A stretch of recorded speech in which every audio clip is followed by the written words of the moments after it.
കുറച്ചു നാളുകളായി പശ്ചിമേഷ്യയിൽ നടന്നു വരുന്ന സംഭവവികാസങ്ങൾ ഒരുപാട് ചിന്തിപ്പിക്കുകയും ചർച്ച ചെയ്യുകയും ഒക്കെ ചെയ്യുന്ന വിഷയങ്ങളാണ്. നമുക്കറിയാം, 2003 ഇറാഖിൽ സദാം ഹുസൈനെതിരെ അമേരിക്ക നടത്തിയതിനേക്കാൾ വലിയൊരു സൈനിക വിന്യാസമാണ് പശ്ചിമേഷ്യയിൽ അങ്ങോളം ഇങ്ങോളുമായിട്ട് അമേരിക്ക ഇപ്പോൾ നിലവിൽ നടത്തിക്കൊണ്ടിരിക്കുന്നത്. അത് ഇറാനെതിരെ കോപ്പ് കൂട്ടുമ്പോൾ ഇറാനിൽ ഇനി സംഭവിക്കാൻ പോകുന്ന, അല്ലെങ്കിൽ ആ ഒരു പശ്ചിമേഷ്യ മേഖലയിൽ ഇനി സംഭവിക്കാൻ പോകുന്നത് എന്തൊക്കെയാണ് എന്നാണ് നിലപാടെന്ന ഈ പ്രോഗ്രാമിൽ നമ്മൾ പരിശോധിക്കാൻ പോകുന്നത്. ഞാൻ ജോയ്സ് മാത്യു, എന്നോടൊപ്പം ഉള്ളത് റോബിൻ ജോൺ. ജോണെ, നമ്മളിപ്പോൾ പറഞ്ഞ പോലെ തന്നെ നമ്മൾ കുറേ ദിവസങ്ങളായിട്ട് ഇറാനും അമേരിക്കയും തമ്മിലുള്ള ചർച്ചകളും കാര്യങ്ങളൊക്കെ ആയിട്ട് ആ ഒരു മേഖലയിലെ വിഷയങ്ങൾ നമ്മളിങ്ങനെ ഉറ്റുനോക്കിക്കൊണ്ടിരിക്കുകയാണ്. എന്തായിരിക്കും ഇനി വരാൻ പോകുന്ന ഒരു ആ മേഖലയിൽ വരാൻ പോകുന്ന ഒരു നടപടി, അല്ലെങ്കിൽ ഒരു മാറ്റം എന്തായിരിക്കും? അതായത് നമുക്കറിയാം, ഇപ്പോൾ തൊട്ടടുത്ത് തന്നെ അടുത്ത 2ാം ഘട്ട ചർച്ച നടക്കാൻ പോകുന്നുണ്ട്. അവസാനഘട്ട ചർച്ച എന്ന് വേണമെങ്കിൽ നമുക്ക് എന്നെ സൂചിപ്പിക്കാം. അവസാന ഘട്ടമായിട്ടൊരു ചർച്ച നടക്കാൻ പോകുന്നുണ്ട്. അപ്പോൾ ആ ചർച്ചയിൽ ഒരു തീരുമാനമായില്ല എങ്കിൽ എന്തായിരിക്കും വരാൻ പോകുന്നത്? അതുപോലെ ഇപ്പോൾ ഇറാനിൽ തന്നെ ഇന്നലെ വന്നൊരു വാർത്ത അനുസരിച്ച് ഇറാനിൽ തന്നെ അവിടുത്തെ വിദ്യാർത്ഥി സംഘടനകളൊക്കെ ഒരു വലിയ പ്രക്ഷോഭവും കാര്യങ്ങളൊക്കെ ആയിട്ട് വീണ്ടും ഇറാനുള്ളിൽ തന്നെ ഒരു പ്രതിഷേധം വീണ്ടും കത്തിപ്പടരുന്ന തരത്തിലേക്ക് കാര്യങ്ങളൊക്കെ പോകുന്നുണ്ട്.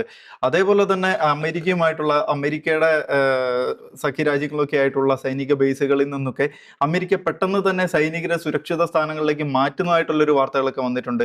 അപ്പോൾ മൊത്തം ആ ഒരു മേഖലയിലെ ഒരു പശ്ചിമേഷ്യ മേഖല മുഴുവൻ നോക്കുകയാണ് എങ്കിൽ എന്തായിരിക്കും ഇനി വരാൻ പോകുന്ന കാര്യങ്ങളൊക്കെ എന്തായിരിക്കാനാണ് സാധ്യത? ഇപ്പോഴത്തെ ഒരു രാഷ്ട്രീയ സ്ഥിതി നമുക്ക് നോക്കുകയാണെങ്കിൽ, ജിയോ പൊളിറ്റിക്സ്, അതുപോലെ ഇറാൻ, അതുപോലെ തന്നെ US-ൻ്റെ ഭാഗത്തു നിന്നുള്ളൊരു നോക്കുകയാണെങ്കിൽ യുദ്ധത്തിനുള്ള സാധ്യത വളരെ കൂടുതലാണ്.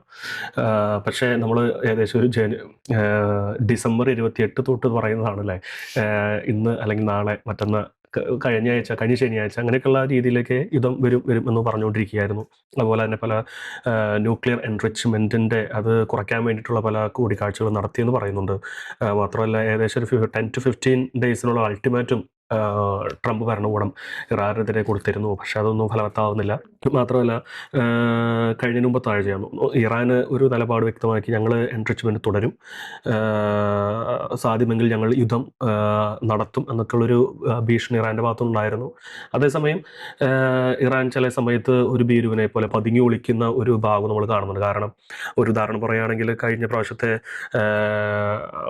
സൈനികരുടെ ഒരു ഡ്രില്ലിൻ്റെ സമയത്ത് ഈ ഖമനായി, അവിടുത്തെ പരമോന്നത മത നേതാവ് മാളത്തിനുള്ളിൽ പതുങ്ങി വിളിച്ചൊരു സംഭവം വാർത്തകളോടെ പുറത്തു വന്നിട്ടുണ്ടായിരുന്നു. അത് ഒരു ഭാഗത്ത് നിലനിൽക്കുന്നു. അപ്പോൾ അതേപോലെ തന്നെ ഈ കഴിഞ്ഞ ദിവസങ്ങളിൽ ബ്രിട്ടൻ്റെ സംഭവം നമുക്ക് എല്ലാവർക്കും അറിയാവുന്നതാണ്. പോകുന്ന പല സ്ഥലങ്ങളിലൊക്കെ അമേരിക്കയ്ക്ക് തിരിച്ചടി വരുന്നുണ്ട്. ഇപ്പോൾ അറബ് രാജ്യങ്ങളുടെ ഭാഗത്തുനിന്ന് എതിർപ്പ് വരുന്നുണ്ട്. ചില യൂറോപ്യൻ രാജ്യങ്ങളും അമേരിക്കയെ എതിർത്ത് വരുന്നുണ്ട്. അപ്പോൾ ഇറാൻ്റെ ഈ ഒരു അവസ്ഥയ്ക്ക് ഒരു പരിഹാരം വേണം. അപ്പോൾ നേരത്തെ ജോയ്സ് പറഞ്ഞ പോലെ ഒരു ഇന്റേണൽ കോൺഫ്ലിക്റ്റ് ആണ് ലോകത്തിലുള്ള മിക്ക ആളുകളുടെയും ഒരു അവർക്ക് ചിന്തിക്കേണ്ട, അല്ലെങ്കിൽ മാറ്റം വരുത്തേണ്ട ഒരു കാര്യം.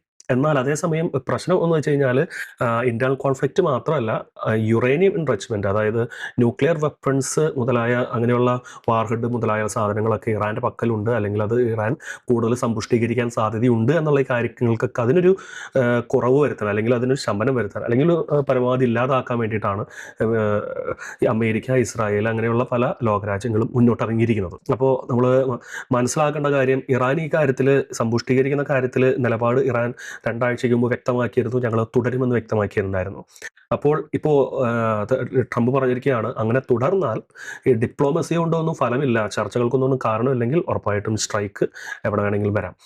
നമുക്കറിയാവുന്ന പോലെ 1-2 മാസം മുമ്പാണ് ഇറാൻ്റെ മേഖലയിൽ, ഇറാൻ്റെ പല സ്ഥലങ്ങളിലൊക്കെ, പല യുറേനിയം എൻറിച്ച്മെൻറ്റ് മേഖല, അതുപോലെ പല ആണവ കേന്ദ്രങ്ങളിലൊക്കെ US സ്ട്രൈക്ക് നടത്തിയത്, ബങ്കർ ബ്ലസ്റ്റർ ബോംബ് വെച്ചിട്ട് സ്ട്രൈക്ക് നടത്തിയ വാർത്തകളൊക്കെ പുറത്തു വന്നിട്ടുണ്ടായിരുന്നു.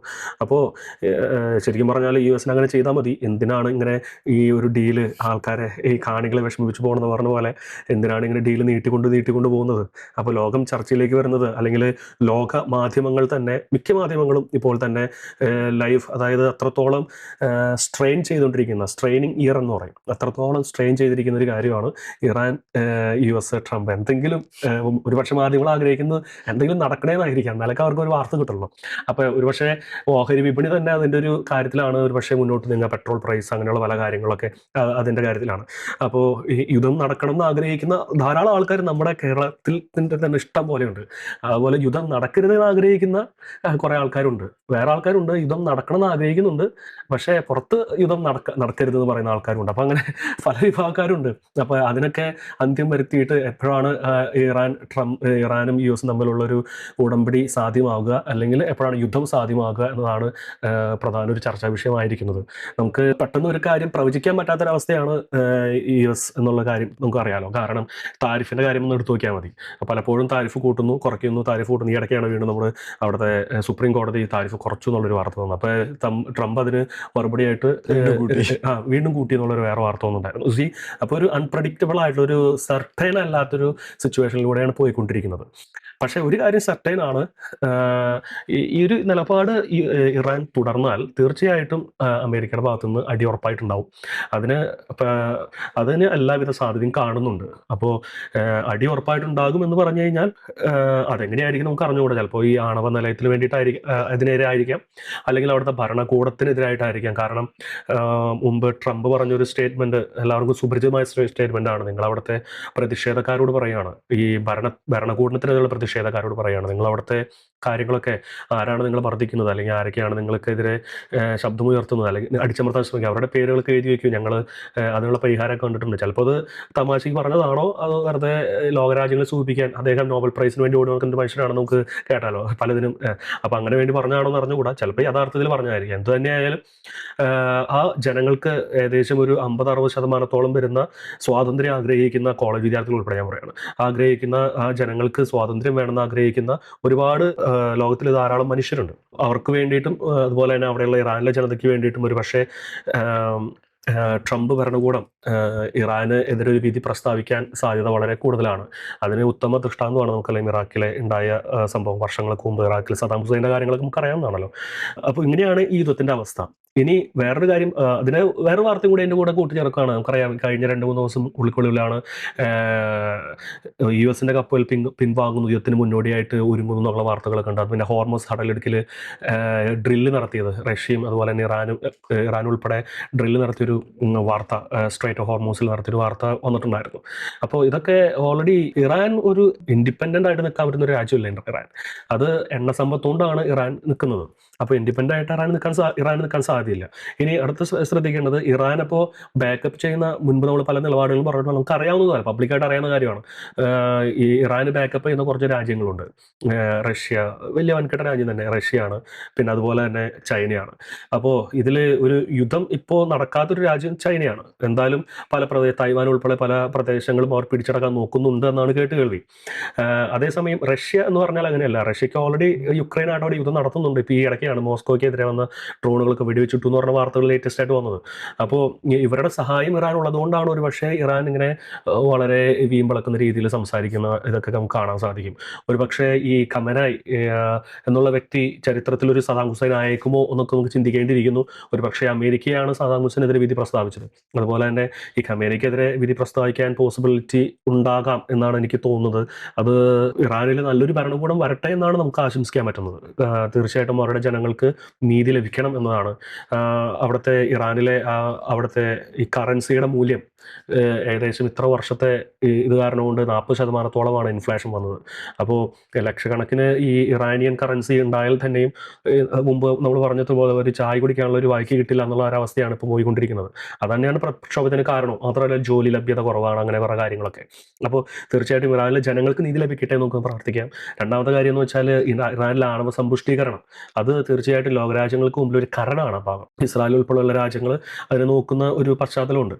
അപ്പോൾ അതിനായിട്ടുള്ള നല്ലൊരു തീരുമാനം ഇറാൻ്റെ ഭാഗത്ത് ഉണ്ടാവട്ടെ, അല്ലെങ്കിൽ നല്ലൊരു ഭരണകൂടം ഇറാൻ വരട്ടെ എന്ന് നമുക്ക് ആശംസിക്കാമെന്നുള്ളതാണ്. ഈ ഇടയ്ക്ക് അതുകൂടെ കൂട്ടിച്ചേർത്ത് പറയുകയാണ്, ഈ ഇടയ്ക്ക് ഇസ്രായേൽ അവരുടെ ഒരു ഭൂപടത്തിൻ്റെ, അത് ഔദ്യോഗികമല്ല അനൗദ്യോഗികമായ ഒരു ഭാഗമാണ്, ഇസ്രായേൽ ഒരു ഭൂപടത്തിൻ്റെ പല ഭാഗങ്ങളും വികസിപ്പിച്ചൊരു 1-2 ചിത്രങ്ങളൊക്കെ പുറത്തു വിട്ടതുപോലെ നമ്മൾ കണ്ടായിരുന്നു. ടെലഗ്രാമിലാണ് കണ്ടിരിക്കുന്നത്. അപ്പോൾ അതിൽ സിറിയയുടെ കുറേ ഭാഗങ്ങൾ, തുർക്കി, അങ്ങനെ കുറേ ഭാഗങ്ങൾ, പിന്നെ അതുപോലെ ലെബനോൻ, ഈജിപ്തിന് കുറച്ച് ഭാഗം, അങ്ങനെ ഏകദേശം മിഡിൽ ഈസ്റ്റിന് ഏകദേശം ഇവരുടെ കയ്യിൽ ഒതുങ്ങാവുന്ന രീതിയിലൊക്കെയാണ് അവർ ഒരു ഭൂപടം തയ്യാറാക്കിയിരിക്കുന്നത്. ഇസ്രായേൽ ശ്രമിച്ചാൽ കിട്ടാവുന്ന കാര്യങ്ങളുള്ളൂ.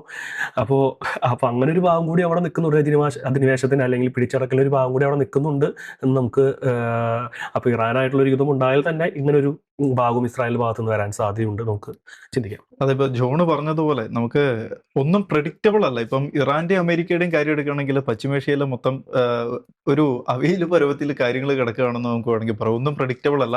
ഇപ്പൊ എന്താണ് സംഭവിക്കാമെന്ന് അറിയത്തില്ല. ഇത് ഇപ്പൊ ട്രംപ് തന്നെയാണെങ്കിലും പല കാര്യങ്ങൾ പല സമയത്ത് മാറ്റി മാറ്റി പറയുന്ന ഒരു സാഹചര്യമാണ് ഉള്ളത്.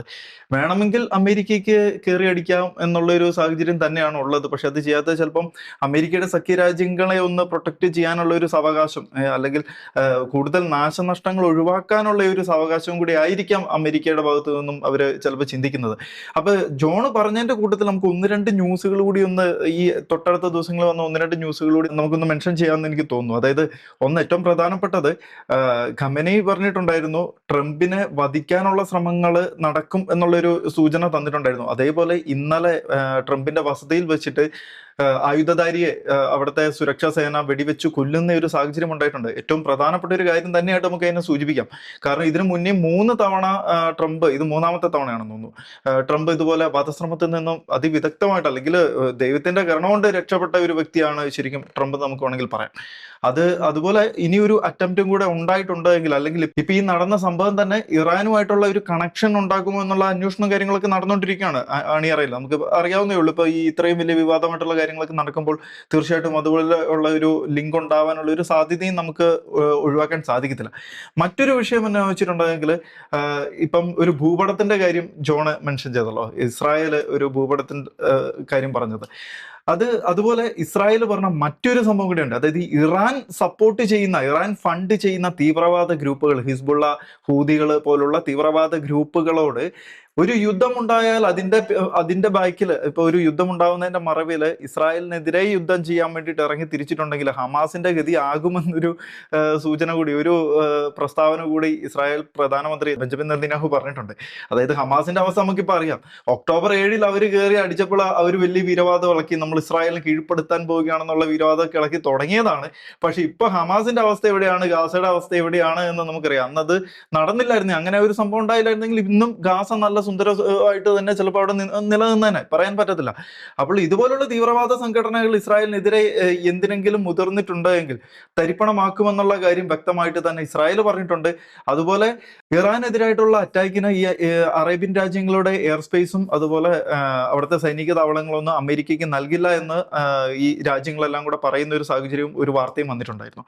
അപ്പോൾ അവിടെ മറ്റൊരു കാര്യം നിൽക്കുന്നത്, അമേരിക്ക ഇവരെ കൈവിട്ട് കഴിഞ്ഞാൽ, ഇപ്പൊ ഈ എയർ സ്പേസ് കൊടുക്കണമെങ്കിൽ അല്ലെങ്കിൽ അവിടെ ഒരു സൈനിക താവളം കൊടുക്കണമെങ്കിൽ, അമേരിക്കയ്ക്ക് കൊടുക്കണമെങ്കിൽ അത് അമേരിക്ക നൽകുന്ന ഒരു പ്രൊട്ടക്ഷൻ ഉണ്ടല്ലോ ഈ രാജ്യങ്ങൾക്ക്. ഇപ്പൊ UAE അമേരിക്കയുടെ ഒരു ബേസ് ഉണ്ടെങ്കിൽ അതുകൊണ്ട് ഏറ്റവും UAEക്കുള്ള ഒരു ഗുണം എന്ന് വെച്ചിട്ടുണ്ടെങ്കിൽ അമേരിക്കയുടെ ഒരു പ്രൊട്ടക്ഷൻ ആ രാജ്യത്തിന് കിട്ടുന്നു എന്നത് തന്നെയാണ്.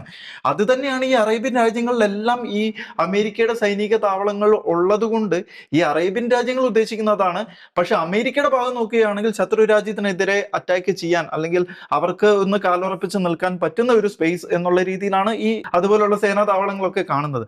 അത് അമേരിക്കയ്ക്ക് കൊടുക്കില്ല, അതിലൂടെ അറ്റാക്ക് ചെയ്യാൻ സമ്മതിക്കില്ല എന്ന് പറയുമ്പോൾ അടുത്ത ഈ ഒരു യുദ്ധം സംഭവിച്ചു കഴിഞ്ഞാൽ അതിനുശേഷമുള്ള അറേബ്യൻ രാജ്യങ്ങളുടെ ഗതി എന്താകുമെന്നതും ഒരു സംശയം തന്നെയാണ്. നമുക്കറിയാം ഈ അറേബ്യൻ രാജ്യങ്ങൾ അടക്കമുള്ള എല്ലാ ലോകത്തിന്റെ ഒരു ഭാഗം തന്നെ അമേരിക്കയെയും അമേരിക്കയുടെ ടെക്നോളജിനെയും ഇസ്രായേലിന്റെ ടെക്നോളജിനെയും ഒക്കെ ഡിപ്പെൻഡ് ചെയ്ത് നിൽക്കുന്ന ഒരു സംവിധാനം തന്നെയാണ് ശരിക്കും. അത് അവര് കൈവിട്ട് കഴിഞ്ഞിട്ടുണ്ടെങ്കിൽ ഇതുപോലുള്ള രാജ്യങ്ങളുടെയൊക്കെ അവസ്ഥ എന്താകുമെന്ന് വളരെ സംശയകരമായിട്ട് തന്നെ നമുക്ക് സൂചിപ്പിക്കേണ്ടതായിട്ടുണ്ട്. അപ്പോൾ ഈ വാർത്തകളൊക്കെ ഇങ്ങനെ ഈ കഴിഞ്ഞ ആഴ്ചകളിൽ ഇങ്ങനെ വന്നുകൊണ്ടിരിക്കുമ്പോൾ റോബിൻ, എന്തായിരിക്കും നമുക്ക് ഇനി ഒരു പ്രഡിക്റ്റബിൾ ആയിട്ടുള്ള ഒരു കാര്യം? അതായത് നമുക്കറിയാം പണ്ട് സദാം ഹുസൈന്റെ കാലത്ത് ഇറാഖിൽ അമേരിക്ക നടത്തിയതിൻ്റെക്കാൾ വലിയ ഒരു സൈനിക നീക്കത്തിലേക്കാണ് അമേരിക്ക കടക്കുന്നത്. അപ്പോൾ എന്തുകൊണ്ടായിരിക്കാം അമേരിക്ക ഇപ്പോൾ വെയിറ്റ് ചെയ്യുന്നതും അതുപോലെ ഈ ഒരു സദാം ഹുസൈനൊക്കെ പിടിച്ചതുപോലെ വളരെ നിസ്സാരമായിട്ട് അമേരിക്കയ്ക്ക് കയറി ഇപ്പൊ ഈ വെനസ്വേലയിലൊക്കെ ചെയ്തതുപോലെ അമേരിക്കയ്ക്ക് കയറി ചെയ്യാവുന്നതേ ഉള്ളൂ. അപ്പോൾ എന്തായിരിക്കും ഇങ്ങനെ ഒരു നീക്കങ്ങൾക്കൊക്കെ ഒരു കാരണം? റോബിനെ, ഇപ്പൊ നമുക്കറിയാം ഇപ്പൊ ഈ സദാം ഹുസൈന്റെ ഒരു കാലഘട്ടം നമ്മൾ നോക്കുകയാണെങ്കിൽ ഇറാഖിൽ അമേരിക്ക അമേരിക്ക നടത്തിയ ഒരു സൈനിക നീക്കത്തിന്റെ എത്രയോ ഇരട്ടി വലിയ ഒരു സൈനിക നീക്കമാണ് ഇറാനെതിരെ ഇപ്പോൾ നടത്തിക്കൊണ്ടിരിക്കുന്നത്. ഈ ഇറാനെതിരെ നടത്തുന്നത് വെച്ചിട്ടുണ്ടെങ്കിൽ അർമാഡ പോലുള്ള കപ്പൽ വ്യൂഹം മാത്രമല്ല, ഈ സൈനിക ബേസുകളിലെല്ലാം, അതായത് അറേബ്യൻ രാജ്യങ്ങളിലുള്ള സൈനിക ബേസുകളിലെല്ലാം അവർ അതുപോലെ ആയുധങ്ങളും പടക്കോപ്പുകളും കാര്യങ്ങളും സൈനികരെ ഒക്കെ കൊണ്ടുവന്ന് ഇറക്കിക്കൊണ്ടിരിക്കുകയാണ്. അപ്പോൾ ഈ ഒരു സദാം ഹുസൈനെ പിടിച്ചെടുത്ത, അല്ലെങ്കിൽ മഡുറോയെ പിടിച്ചെടുത്തതുപോലെയുള്ള ഒരു നീക്കം ഉണ്ടാകാൻ, ഈ ഖമേനിക്കെതിരെ ഉണ്ടാകാനുള്ള ഒരു സാധ്യത നമുക്ക് കാണാൻ സാധിക്കും. ഈ ഇറാൻ എന്ന് പറയുന്ന രാജ്യത്ത് കയറി അതുപോലെ ഖമേനിയെ പൊക്കാനുള്ള ഒരു സാധ്യത നമുക്ക് കാണാൻ സാധിക്കും. എന്താണ് റോബിന് തോന്നുന്നത്? ഇതിൻ്റെ ഉള്ളിൽ നമ്മൾ മനസ്സിലാക്കേണ്ടത്, അമേരിക്കൻ സൈന്യം എന്ന് പറയുന്നത് ലോക ചരിത്രം ഇന്നത്തോളം കണ്ടെത്തിയിട്ടുള്ളതിൽ വെച്ച് ഏറ്റവും പവർഫുൾ ആയിട്ടുള്ള സൈന്യം. അതിനെ അസസ് ചെയ്യുക എന്ന് പറയുന്നത് ഇന്ന് ഒരു ലോകരാജ്യങ്ങൾക്കും കഴിയുന്ന കാര്യമല്ല. അതിനെ കമ്പയർ ചെയ്യുക എന്ന് പറയുന്നത് ഒരു ലോകരാജ്യങ്ങൾക്കും കഴിയുന്ന കാര്യമല്ല. ഇപ്പോൾ റഷ്യയെക്കുറിച്ചൊക്കെ നമ്മൾ സംസാരിക്കുമ്പോൾ പോലും റഷ്യയുടെ അഡ്വാൻസ്ഡ് ആയിട്ട് നിൽക്കുന്ന ചില മിസൈലുകൾ ഒക്കെയാണ്, അതുകൊണ്ടൊക്കെ മാത്രമാണ് ഇപ്പോൾ അതുമല്ലെങ്കിൽ ന്യൂക്ലിയർ വാർ ഹെഡുകൾ, ഇതൊക്കെ വെച്ചുകൊണ്ട് മാത്രമാണ് കമ്പയർ ചെയ്യാൻ കഴിയുന്നത്. പക്ഷേ ഒരു ഒരു സമഗ്രമായിട്ടുള്ള ഒരു അസസ്മെന്റ് നമുക്ക് നടത്തുമ്പോൾ അമേരിക്കയുടെ പരിസരത്ത് പോലും എത്താൻ കഴിയുന്ന ഒരു സൈന്യവും ഇന്ന് ലോകത്തിലില്ല എന്നുള്ളതാണ്. ഇപ്പോൾ ഈ ചൈന പോലും അവരുടെ വർദ്ധിച്ചുകൊണ്ടിരിക്കുന്ന ന്യൂക്ലിയർ വാർ ഹെഡുകളുടെ ഒക്കെ അടിസ്ഥാനത്തിലാണ് ഇപ്പോഴും സംസാരിക്കപ്പെടുന്നത് പോലും, അമേരിക്കയുമായിട്ട് താരതമ്യം ചെയ്ത് സംസാരിക്കപ്പെടുന്നത് പോലും. ഇപ്പോൾ ഓർക്കുക, ഇറാന് ചുറ്റും ഇതുപോലെ വലിയ ഒരു സൈനിക വിന്യാസം അമേരിക്ക നടത്തുമ്പോൾ ഇതിലും വലിയൊരു സൈനിക വിന്യാസം ഓൾറെഡി ചൈനയുടെ സൗത്ത് ചൈന കടലിലും അവിടെ ജപ്പാന്റെ ആ സൈഡിൽ, തായ്വാന്റെ സൈഡിൽ അമേരിക്കയ്ക്ക് ഉണ്ട് എന്നുള്ളതാണ്. അപ്പോൾ ഈ യുദ്ധം നടക്കുമ്പോൾ ഏറ്റവും അധികം ഉറ്റുനോക്കപ്പെടുന്നത് ചൈന ഇതിനെ എങ്ങനെ കാണുന്നു എന്നുള്ളതാണ്. കാരണം ഒരേ സമയം രണ്ട് ഇടങ്ങളിൽ എത്ര സമഗ്രമായിട്ട് അമേരിക്കയ്ക്ക് സൈനിക വിന്യാസം നടത്താനും പ്രതിരോധം നടത്താനും ആക്രമണം നടത്താനും എല്ലാം ഉള്ള ശേഷി എല്ലാം ചൈന ഉറ്റുനോക്കിക്കൊണ്ടിരിക്കുന്ന ഒരു അവസ്ഥയുണ്ട് എന്നുള്ളതാണ്. കാരണം അത് അതിനെ അസസ് ചെയ്ത് ആയിരിക്കും ഒരുപക്ഷെ തായ്വാനുമായിട്ടുള്ള ചൈനയുടെ ഏറ്റുമുട്ടൽ. കാരണം ഇപ്പോൾ അമേരിക്ക ഇറാനെ ആക്രമിച്ച് സമ്പൂർണ്ണമായി പരാജയപ്പെടുത്തി ഒന്നുമില്ല ആക്കി കഴിഞ്ഞാൽ, യുദ്ധം നടത്തി അങ്ങനെ ചെയ്ത് കഴിഞ്ഞാൽ ചൈനയെ സംബന്ധിച്ച് ഈ അടുത്ത കാലത്തൊന്നും ഇനി തായ്വാനെ കുറിച്ച് സ്വപ്നം പോലും കാണാനുള്ള അവസരമില്ല എന്നുള്ളൊരു അവസ്ഥ അവിടെ നിൽക്കുന്നുണ്ട് എന്നുള്ളതാണ്. അപ്പോൾ ഓർക്കുക, അതുകൊണ്ട് തന്നെയാണ് എല്ലാ വിധത്തിലുള്ള ഇന്റലിജൻസ് സംവിധാനങ്ങളടക്കം വിവരങ്ങളടക്കം ഇറാന് ചൈന നൽകുന്നുണ്ട് എന്നുള്ളതാണ് ഇതിനുള്ള ഏറ്റവും പ്രധാനപ്പെട്ട ഒരു വസ്തുത എന്ന് പറയുന്നത്. അപ്പോൾ ഇനി നമ്മൾ ഈ യുദ്ധത്തിന്റെ ഒരു സാധ്യതകളിലേക്ക് വിരൽ ചൂണ്ടുമ്പോൾ നമുക്ക് മനസ്സിലായി, പഴയ ഇറാഖ് യുദ്ധവുമായിട്ട് എപ്പോഴും ഇതിനെ കമ്പയർ ചെയ്യുന്നുണ്ട്. പഴയ ഇറാഖ് യുദ്ധകാലത്ത് ഏകദേശം 8ഓളം വിമാനവാഹിനി കപ്പലുകൾ, അമേരിക്കയുടെ വിമാനവാഹിനി കപ്പലുകൾ ഈ മേഖലയിൽ നിന്ന് അതുപോലത്തെ എയർ ഫൈറ്റ്, ഗൊറില്ല ഫൈറ്റ് ഇറാഖിന് മുകളിൽ നടത്തി, കണ്ടിന്യൂസ് ബോംബിങ് നടത്തി, ഇതെല്ലാം ചെയ്താണ് അന്ന് ഇറാഖിലേക്ക് ആക്രമണം നടത്തുന്ന ആ രീതിയിലാണ് ആക്രമണം നടത്തുന്നത്. എന്നിട്ടും ആദ്യത്തെ ആക്രമണത്തിൽ ഇറാഖിന്റെ മിസൈൽ സംവിധാനങ്ങളെ തകർക്കാൻ അന്ന് കഴിഞ്ഞില്ല എന്ന് പറയുന്ന അങ്ങനെ ഒരു റിപ്പോർട്ടുണ്ടായിരുന്നു അമേരിക്കയ്ക്ക്. അപ്പോൾ അങ്ങനെയാണ് പലപ്പോഴും ഇറാനിലേക്ക് ഇപ്പോൾ ആക്രമണം നടത്തി കഴിഞ്ഞാൽ എത്രത്തോളം വിജയകരമായിരിക്കും എന്നൊക്കെ അസസ് ചെയ്യുന്നത്. കാരണം അന്ന് അത്രയും വലിയ സൈനിക വിന്യാസമായിരുന്നു നടത്തിയിരുന്നത്. ഇന്ന് 2 വിമാനവാഹിനി കപ്പലാണ് ഇപ്പോൾ ഈ മേഖലയിലേക്ക്, ജോർജ് ബുഷും കൂടി അങ്ങോട്ട് വിമാനവാഹിനി കപ്പലും കൂടി അങ്ങോട്ട് അയക്കുന്നുണ്ട് എന്നുള്ള റിപ്പോർട്ടുകളുണ്ട്. ഇപ്പോൾ ഏകദേശം 2 2 വിമാനവാഹിനി കപ്പൽ ഏകദേശം 20ഓളം ഡിസ്ട്രോയറുകൾ അടക്കമുള്ള സംവിധാനങ്ങളാണ് ഇപ്പോൾ ആ മേഖലയിൽ ഇപ്പോൾ വിന്യസിച്ചേക്കുന്നത്. അപ്പോൾ ഇത്രയും വലിയ ഒരു സൈനിക വിന്യാസമാണ് നടത്തിയിരിക്കുന്നത്. അപ്പോൾ അതുപോലെ തന്നെ ഇപ്പോൾ ഈ ഇറാനുമായിട്ട് അടുത്ത് കിടക്കുന്ന ബേസുകളിൽ നിന്നെല്ലാം ആളുകളെ പിൻവലിക്കുകയും അതുപോലെ തന്നെ ഈ ബേസുകളെല്ലാം, ഈ മേഖലയിലുള്ള ഏകദേശം 20ഓളം ബേസുകൾ ഈ പല ലെയറിലുള്ള എയർ ഡിഫൻസ് സിസ്റ്റങ്ങൾ കൊണ്ട് ഇപ്പോൾ പ്രൊട്ടക്ട് ചെയ്യപ്പെട്ടിട്ടുണ്ട് എന്നാണ് പറഞ്ഞത്. ഒരു കാര്യം ഏറ്റവും പ്രധാനമായിട്ട് അനലൈസ് ചെയ്യുന്ന ആളുകൾ എടുത്തു പറയുന്ന ഒരു കാര്യമുണ്ട്. എന്നുവെച്ചാൽ അമേരിക്ക ഇറാന്റെ ആണവ സംവിധാനങ്ങളിലേക്ക് ബോംബിങ് നടത്തി അതിനെ കഴിഞ്ഞ പ്രാവശ്യത്തെ യുദ്ധത്തിൽ അതിനെ തകർക്കുന്ന ഒരു സാഹചര്യം ഉണ്ടാകും. അപ്പോൾ പലപ്പോഴും ഒരു മനുഷ്യനും വിചാരിച്ചില്ല ഇത്രയും ആഴത്തിൽ ഇത്രയും സംവിധാനങ്ങളോടുകൂടി കെട്ടിപ്പടുത്ത ഇറാന്റെ ഈ ഫെസിലിറ്റികളെ തകർക്കാൻ അമേരിക്കയ്ക്ക് അതിന് കഴിയുന്ന ഏതെങ്കിലും ബോംബുകളുണ്ട്. പണ്ട് മുതലേ നമ്മൾ പറയുന്നുണ്ടായിരുന്നു അമേരിക്കയ്ക്ക് അതിനുള്ള ബോംബുകൾ അമേരിക്ക സജ്ജമാക്കി, എങ്കിൽ പോലും ഇത്രയും കൃത്യമായിട്ട് ചെയ്യാൻ കഴിയും എന്ന് പൂർണ്ണമായും ആരും വിശ്വസിച്ചിരുന്നില്ല എന്നുള്ള വസ്തുതയുണ്ട്. പക്ഷെ അപ്പോൾ പോലും അമേരിക്ക അതിനൊരു ലൂപ്പ് ഹോള് അമേരിക്ക കണ്ടെത്തി വെച്ചിരുന്നു എന്നുള്ളതാണ് ഇതിനുള്ള ഏറ്റവും. അപ്പം അത് നമുക്ക് മനസ്സിലാക്കാൻ കഴിയുന്നത്, ഇറാന് മുകളിലേക്ക് ഒരു യുദ്ധത്തിന് അമേരിക്ക ഇറങ്ങുമ്പോൾ ഇറാന്റെ സകലമാന ഫെസിലിറ്റികളെ കുറിച്ച് എന്തൊക്കെയാണ് കയ്യിലുള്ളത് എന്നുള്ളതിനെ കുറിച്ചെല്ലാം അമേരിക്കയ്ക്ക് വളരെ കൃത്യമായ ധാരണയുണ്ട്. ഈ ധാരണ വെച്ചുകൊണ്ട് ഇതിനെ എങ്ങനെ കൗണ്ടർ ചെയ്യാം, എങ്ങനെയൊക്കെ ഇത് മുന്നോട്ട് പോകാം, ഏത് രീതിയിലെല്ലാം ഇറാന്റെ ഫെസിലിറ്റികളെ ആക്രമിക്കാം, ഏത് രീതിയിലെല്ലാം തിരിച്ച് ഇറാൻ മിസൈൽ ആക്രമണം നടത്താതെ എങ്ങനെ ഇത് കൊണ്ടുപോകാം എന്നുള്ള സമഗ്രമായിട്ടുള്ള ഒരു അസസ്മെന്റ് കയ്യിൽ ഉള്ളത് കൊണ്ടാണ് ഈ യുദ്ധത്തിന് വേണ്ടി ഇറങ്ങാൻ അമേരിക്കൻ സൈന്യം സമ്മതിച്ചിരിക്കുന്നത് എന്നുള്ള, അമേരിക്കൻ സൈന്യം ഒരു ഗ്രീൻ ലൈറ്റ് പ്രസിഡന്റിന് കൊടുത്തിരിക്കുന്നത് എന്നുള്ളതാണ് ഇതിനുള്ളിൽ നമ്മൾ മനസ്സിലാക്കുന്നത്. കാരണം അമേരിക്കൻ സൈന്യം എന്ന് പറയുന്ന ലോകം മുഴുവൻ അവിടെ എല്ലായിടത്തും പോയിട്ട് യുദ്ധവും നടത്തി സൈനിക നീക്കങ്ങളെല്ലാം നടത്തി വളരെ പരിചയമുള്ള സൈന്യമാണ്. അപ്പോൾ കൃത്യമായിട്ട് ഇതിൻ്റെ ഉള്ളിൽ ഏത് രീതിയിൽ മുന്നോട്ട് പോകാം, വിജയിക്കാം എന്ന് കൃത്യമായ അസസ്മെന്റ് കയ്യിൽ ഉള്ളത് കൊണ്ടാണ് അവർ ആക്രമണത്തിന് തയ്യാറായിട്ട് ഇപ്പോൾ റെഡിയായിട്ട് നിൽക്കുന്നത് എന്നുള്ളതാണ്. അപ്പോൾ അതുകൊണ്ട് തന്നെ അമേരിക്ക ആക്രമിച്ച് ഇറാനെ കീഴടക്കില്ല എന്ന് പറയുന്നതിൽ എന്താ പറയുക, ഇറാൻ ഭയങ്കരമായിട്ട് ഇതിനെ ചെറുത്ത് ഇപ്പോൾ നമ്മൾ കേൾക്കുന്ന പോലെ ഭയങ്കരമായി ചെറുത്ത് നിൽക്കുന്ന അതിന്റെ സൈനിക അതിനൊന്നും അത്ര വലിയ അർത്ഥമില്ല എന്നുള്ളതാണ്. പിന്നെ തിരിച്ച് ഇറാന്റെ ആക്രമണം എത്രത്തോളം ഇതിനെ കൗണ്ടർ ചെയ്യാൻ അമേരിക്കയ്ക്ക് കഴിയുമെന്നുള്ളത് വെച്ചാൽ പലപ്പോഴും പറയുന്നത്, ഇപ്പോൾ ആക്രമണം പറയുന്നത് ഇപ്പോൾ ഈ ഗൊറില്ല വാർഫയർ പോലെ ഒരാഴ്ച കണ്ടിന്യൂസ് ആയിട്ട് ഇറാന് മുകളിൽ ബോംബ് ചെയ്തുകൊണ്ടേയിരിക്കും. കാരണം ഇറാനിൽ നിന്ന് എന്ത് ഉയർന്നു പൊങ്ങിയാലും അപ്പം അടിച്ച് നിലത്തിടുന്ന രീതിയിൽ കൃത്യമായിട്ട് ഒരാഴ്ച ഈ എയർ വാർഫയർ നടത്തുക എന്നുള്ളതാണ്. കാരണം ഈ മേഖലയിലേക്ക് F-52, F-15, 16 അതുപോലെ തന്നെ F-35 അടക്കമുള്ള എല്ലാ വിമാനങ്ങളും എത്തിയിട്ടുണ്ട്. അതുപോലെ തന്നെ അമേരിക്കയ്ക്ക് ഏതോ 15, 16 ഈ അവാക്സ് വിമാനങ്ങൾ, ഈ കമ്മ്യൂണിക്കേഷൻ്റെ വിമാനങ്ങളെല്ലാം അതിൻ്റെ ഉള്ളിൽ 6 എങ്ങാണ്ട് ഇപ്പോൾ തന്നെ ഈ മേഖലയിലാണ്. അതുപോലെ നിരവധി എയർ ടാങ്കറുകൾ അടക്കം എല്ലായിടത്തും എല്ലാ സമഗ്രമായിട്ടുള്ള വിന്യാസമാണ് ഇവിടെ നടത്തിയിരിക്കുന്നത്. അപ്പോൾ കണ്ടിന്യൂസ് ആയിട്ടുള്ള ഒരാഴ്ച ഒരു എയർ വാർഫയർ, ഒരു ഗൊറില്ല വാർഫയർ ഇറാന് മുകളിലേക്ക് നടത്തും എന്നുള്ളൊരു രീതിയിലുള്ള ഒരു സൂചനയും പുറത്തു വരുന്നുണ്ട്. ഇപ്പോൾ ഇതിൻ്റെ ഉള്ളിൽ ഏറ്റവും കൂടുതൽ ബെനിഫിറ്റ് ആർക്കാണ് എന്ന് ചോദിച്ചു കഴിഞ്ഞാൽ ഇസ്രായേലിന് തന്നെയാണ്. ഇസ്രായേലാണ് ഒരു രീതിയിലും ഈ അമേരിക്ക ഇവിടെ ഇറാന് മുകളിൽ ആക്രമണം നടത്താതെ പിന്തിരിഞ്ഞു പോകരുത് എന്ന് ഏറ്റവും കൂടുതൽ ബലം പിടിക്കുന്നതും ഏറ്റവും കൂടുതൽ ആഗ്രഹിക്കുന്നതും അതിനുവേണ്ടി പ്രവർത്തിക്കുന്നതും ഇസ്രായേലാണ് എന്നുള്ളതാണ് ഇതിനുള്ള ഏറ്റവും പ്രധാന വസ്തുത. ഇപ്പോൾ ഇസ്രായേലിനെ ഇപ്പോൾ നോക്കുക, ഇസ്രായേലിൻ്റെ അംബാസഡർ, ഈ മേഖലയിലേക്ക് അംബാസഡർമാരായിട്ട് വരുന്നവർ വരെ ഇസ്രായേലിന് അനുകൂലമായിട്ടുള്ള, ഇസ്രായേലിന് എത്രത്തോളം അനുകൂലമാകണമോ അത്രത്തോളം അനുകൂലമാകുന്ന രീതിയിലുള്ള പ്രസ്താവനകളാണ് അവർ നടത്തുന്നത്. അതാണ് ഈ കഴിഞ്ഞ ദിവസം ഗ്രേറ്റർ ഇസ്രായേലിനെ കുറിച്ച് സംസാരിക്കുന്ന സാഹചര്യമുണ്ട്. ഇപ്പോൾ ട്രംപ് തന്നെയാണ് ഏറ്റവും ആദ്യം ഗ്രേറ്റർ ഇസ്രായേലിനെ കുറിച്ച് സംസാരിച്ചത്. അതിനുശേഷമാണ് പിന്നീട് അമേരിക്കയിൽ നിന്ന് വരുന്ന അംബാസഡർമാരൊക്കെ ഈ ഗ്രേറ്റർ ഇസ്രായേലിനെ കുറിച്ച് സംസാരിക്കുന്ന സാഹചര്യം ഉണ്ടായിരുന്നു. വെച്ചാൽ ഗ്രേറ്റർ ഇസ്രായേൽ വരുമ്പം ഏകദേശം ഈ സൂയസ് കനാലെല്ലാം ഇസ്രായേലിൻ്റെ കയ്യിലിരിക്കും.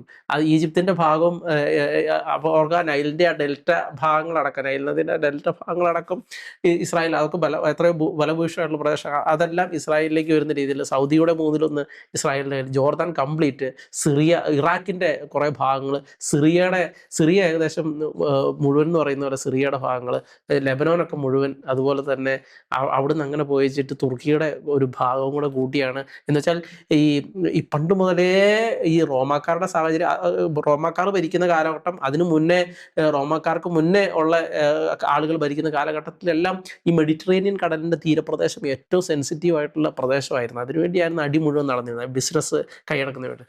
ആ മെഡിറ്ററേനിയൻ കടലിൻ്റെ പ്രധാനപ്പെട്ട ഭാഗം മൊത്തം ഇസ്രായേലിൻ്റെ കയ്യിൽ വരുന്ന രീതിയിലാണ് ഈ ഭൂപടം, ഇസ്രായേലിൻ്റെ ഗ്രേറ്റർ ഇസ്രായേൽ എന്ന് പറയുന്ന ഭൂപടം പോകുന്നത്. ഓർക്കുക, ഈ ഗ്രേറ്റർ ഇസ്രായേലിൻ്റെ ഭൂപടം വരുമ്പോൾ ഇന്ന് ആ മേഖലയിൽ ഇവർ കാണിച്ചേക്കുന്ന ആ പ്രദേശങ്ങളിൽ ആരാണ് ഇവരെ എതിർക്കാനുള്ളത്? ആരും എതിർക്കാനില്ല എന്നുള്ളതാണ്. ആകെ ഉള്ളത് ഇറാൻ മാത്രമാണ്.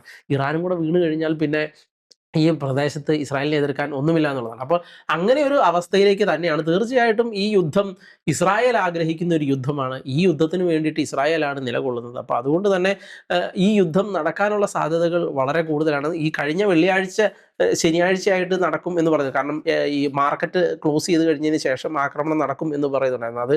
അതിപ്പം നടന്നിട്ടില്ല. ഇനിയിപ്പം അടുത്ത ദിവസങ്ങളിൽ നടക്കും എന്ന് പറയുന്നുണ്ട് ആക്രമണം നടത്താനുള്ള. കാരണം അമേരിക്കൻ സൈന്യം എപ്പോൾ ഗ്രീൻ ലൈറ്റ്, നമ്മൾ ഫുള്ളി റെഡി എന്ന് പറയുന്ന സമയം, അതിനുവേണ്ടി ഇറാനും ഈ ചർച്ചകൾ നടത്തുന്നുണ്ടെങ്കിലും ഇറാനും ഒരു വിശ്വാസവും ഈ ചർച്ചകളിലില്ല. അവർ കംപ്ലീറ്റ് ആയിട്ട് ഈ ചർച്ചകൾ മുഴുവനും സമയം കൂടുതൽ എടുക്കാനും വേണ്ടിയിട്ടുള്ള ഒരു സംവിധാനം മാത്രമായിട്ടാണ് അവർ കണക്കാക്കുന്നത്. അവരുടെ ഉള്ളിൽ തന്നെ S-400, S-300 അടക്കമുള്ള, പിന്നെ അവർ സ്വന്തമായിട്ട് വികസിപ്പിച്ചെടുത്ത പ്രതിരോധ സംവിധാനങ്ങളുണ്ടാകും. ഇതെല്ലാം വിന്യസിപ്പിക്കപ്പെട്ട് കഴിഞ്ഞിട്ടുണ്ട് എന്ന് തന്നെയാണ് പറയുന്നത്. കൃത്യമായിട്ട് അതെല്ലാം കഴിഞ്ഞിട്ട് തന്നെയാണ് അവരും ചർച്ചയ്ക്ക് ഇരിക്കുന്നത് എന്നുള്ള ഒരു വസ്തുതയുണ്ട്. അപ്പോൾ ഏറ്റവും ആത്യന്തികമായിട്ട് പറഞ്ഞു വെക്കാൻ കഴിയുന്നത്, ഇപ്പോഴത്തെ എല്ലാവരുടെയും ഒരു നിഗമനം വെച്ച്, അമേരിക്കയുടെയും ഇറാന്റെയും ഇസ്രായേലിൻ്റെയും എല്ലാവരുടെയും നിഗമനം വെച്ച്, ഒരു യുദ്ധത്തിലൂടെ മാത്രമേ ഇത് തീരുകയുള്ളൂ എന്നുള്ളതാണ്. അത് പരിമിതമായ യുദ്ധമായിരിക്കുമോ, ഒരു വലിയ യുദ്ധത്തിലേക്ക് പോകുമോ എന്നുള്ളത് കണ്ടറിയേണ്ടതാണ്. റോബിൻ, ഇപ്പം നമ്മൾ പറഞ്ഞ് നിർത്തിയോടത്തും നമ്മൾ നോക്കുകയാണെങ്കിൽ ഒരു യുദ്ധം വരാനുള്ള എല്ലാ സാഹചര്യവും നിലനിൽക്കുന്നുണ്ട്. ലോകരാജ്യങ്ങൾ മുഴുവനും ഒരു യുദ്ധം പ്രതീക്ഷിക്കുന്നുണ്ട് ആ ഒരു മേഖലയിൽ. ഇറാനെതിരെ കഴിഞ്ഞ വർഷം നടന്ന ഒരു യുദ്ധം നമുക്കറിയാം, ഒരു 12 ദിവസത്തെ യുദ്ധം. അത് ഇസ്രായേൽ തുടങ്ങി വെക്കുകയും അമേരിക്ക അവസാനിപ്പിക്കുകയും ചെയ്ത ഒരു യുദ്ധം നമുക്കറിയാം. അപ്പോൾ അതുപോലെ ഒരു യുദ്ധം ഇനി ആവർത്തിക്കാനുള്ള ഒരു എല്ലാ സാഹചര്യവും നിലനിൽക്കുന്നതുകൊണ്ട് അമേരിക്ക അന്ന് എല്ലാ വിധത്തിലുള്ള കഴിവ് തെളിയിക്കുകയും ചെയ്തതാണ്, ഇസ്രായേലും കഴിവ് തെളിയിക്കുകയും ചെയ്തതാണ്. ഇറാൻ ആണെങ്കിൽ പോലും വലിയ മോശമല്ലാത്ത രീതിയിൽ തിരിച്ചടിക്കാൻ സാധിച്ചു അന്ന്. പക്ഷെ എന്നാൽ പോലും ഇറാൻ അന്ന് അമേരിക്ക അവസാനം ബോംബിംഗ് നടത്തിയതോടെ അവിടെ യുദ്ധം അവസാനിക്കുകയായിരുന്നു. അല്ലാതെ അമേരിക്കനെ തിരിച്ചടിക്കാനുള്ള ഒരു നീക്കങ്ങളോ കാര്യങ്ങളോ ഒന്നും നടന്നിട്ടില്ല. ഒരു ഖത്തറിലെ ഒരു സൈനിക താവളത്തിലേക്ക് തിരിച്ചടിച്ചിരുന്നു. അതുപോലും വലിയ നാശനഷ്ടം ഉണ്ടാക്കാൻ സാധിക്കാത്ത തരത്തിലായിരുന്നു.